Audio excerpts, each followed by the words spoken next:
Gospodine Dimnjakoviću, da bi nešto dobro funkcioniralo, mora biti u službi dobrog gospodara. Često se može čuti kako je aktualna gradska vlast zapravo prava maćeha svojim sugrađanima. Na koji način vi smatrate da bi gradska uprava i gradska vlast trebali uopće funkcionirati? Opće je poznato da gradska uprava ne funkcionira u skladu sa potrebama grada i naselja kojem pripadaju. Gradsku upravu je potrebno reorganizirati u svakom smislu na način da se stavi naglasak na stručne ljude koji imaju znanje stranih jezika, koji imaju znanje funkcioniranje fondova Europske unije i propisa iz oblasti poljoprivrede i obrta. Naime, do sada je bila praksa da se manje više kadrovska politika na nivou grada i poduzeća koja pripada znači gradu rješavala na način ili stranačke podobnosti ili nekakve rodbinske podobnosti, što mi laboristi u svakom slučaju mislimo prekinuti. Naime, potrebno je da poduzeće vašeg grada i sam grad, što znači financijske politike i opće funkcioniranja, zasniva na tržišnim principima.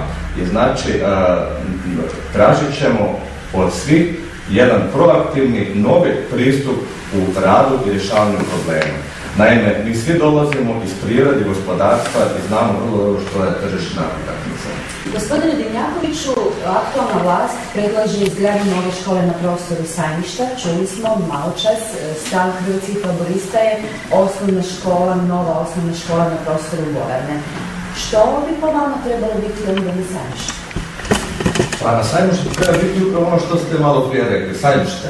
Dakle, Hrvatski laboristi za prostor Sajmišta predviđaju, znači upravo da se na tom prostoru vrate sve funkcije koje je Sajmište imalo i prije 10-20 godina, kada su se na tom prostoru prodavala, znači razmjenjivala dobra ljudi od poljoprivrednih proizvoda raznih do stoke. Sada, nažalost, na tom području imamo samo razne preprodavače robe i ono ne izvršava funkciju. Sajmište je, znači, ponedjeljkom bilo srce Jaske i mi na tu funkciju mislimo ponovo vratiti. Što ćemo s poljoprivredom? Poljoprivreda u Jastrebarskom pala na zaista niske grane. Pa da, poljoprivreda je u Jastrebarskom zaista na niskim granama. Naime, Gradski ured za gospodarstvo u proteklim godinama vrlo malo pažnje posvećivao poljoprivrednicima, tako da su naši poljoprivrednici skori ulazak u Europsku uniju koji očekujem 1. srpnja dočekali potpuno nespremni. Naime, vrlo je malo poznato da s tim datumom se nameću određena ograničenja i zabrane u upotrebi, ne znam, od korištenja gnojiva do raznih drugih kemijskih sredstava. Međutim, s druge strane, opet ulaskom u Europsku uniju otvaraju se vrata za korištenje raznih sredstava s kojima su naši poljoprivrednici trebali biti upoznati, odnosno stručne službe grada, prvenstveno Gradski ured za gospodarstvo su trebali upoznati, međutim, to je bilo malo učinjeno.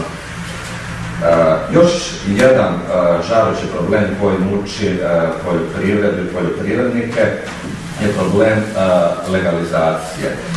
Naime, taj je vrlo sada u ovo vrijeme aktualni problem, muči poljoprivrednike upravo zato jer je kod nas na našem području tradicionalni način izgradnje pomoćnih zgrada, u prvom redu to mislim znači na razna skladišta poljoprivrednih proizvoda, alata, mehanizacije, koje su građene neposredno uz stambene objekte, te se sukladno sadašnjim zakonskim podzakonskim propisima iste tretiraju kao stambeni objekti, što je potpuno pogrešno i što uvelike uvećava cijenu same legalizacije. Hrvatski laboristi kad dođu na vlast će učiniti sve što je u njihovoj mogućnosti da se na nivou grada znači poljoprivrednici oslobode bilo kakvih davanja za te objekte ukoliko su isti namijenjeni naravno za poljoprivredne svrhe.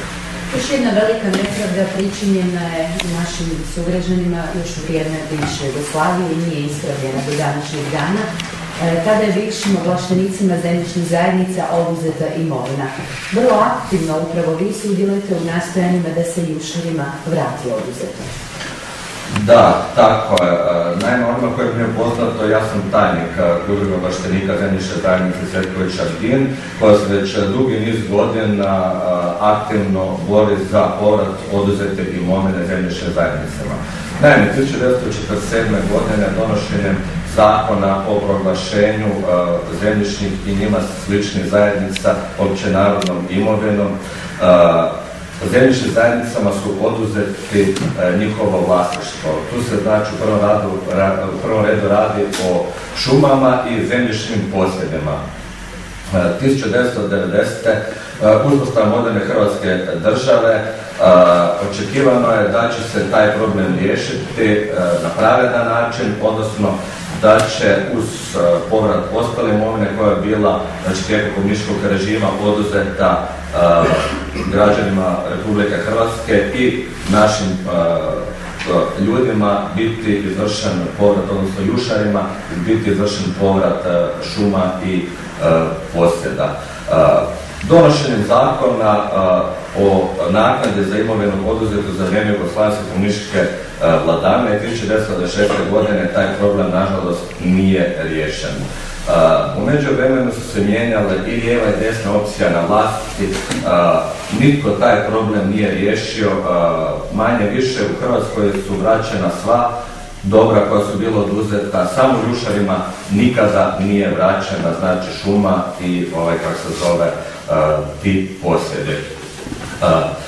Kada laboristi dođu na vlast, ja obećam da ćemo se mi prvenstveno preko naših zastupnika u Hrvatskom saboru boriti i zalagati da se konačno ispravi ta nepravda i da se donese zakon o povratu te imovine.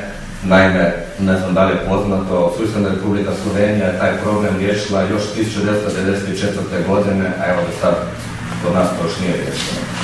Što se tiče lokalnog nivoa, mi ćemo, kad dođemo na vlast, imovinu koja je u vlasništvu grada, a koja je pripadala nekada zemljišnim zajednicama, dati na neki način zemljišnim zajednicama da participiraju u njoj. Naravno, koliko je ta imovina nije neophodna za funkcioniranje grada.